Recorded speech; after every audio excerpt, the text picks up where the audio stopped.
Presidente, si Congressman Mayor David Ernos, at lahat ng opisyal.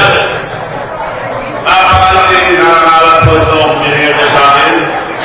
Kasi nagtutuda pa ako noon.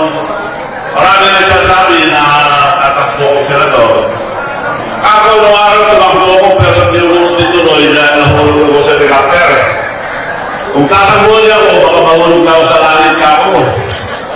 Kaya hindi ako tatakbo ako. Now, naglabas ng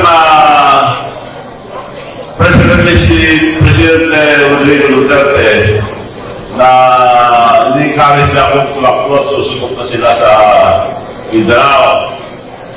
Ako is an honor to be endorsed by President Rodrigo Duterte. Ang laking pasalamat ko dahil hindi siya nakalimot. At sa inisip ko yun, ako paalam ko lang sa mga pamilya ko, especially the LGUs, Governor's League, Mayor's League, and Constitution's League. So, dahil sa binigay nyo ito, this is my first time to confirm publicly na tatakbo na akong Senator on your support.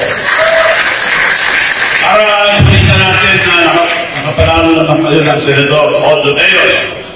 So, ibig sabihin yan, ako na ang utusan nyo sa Senado. Kung papanalo.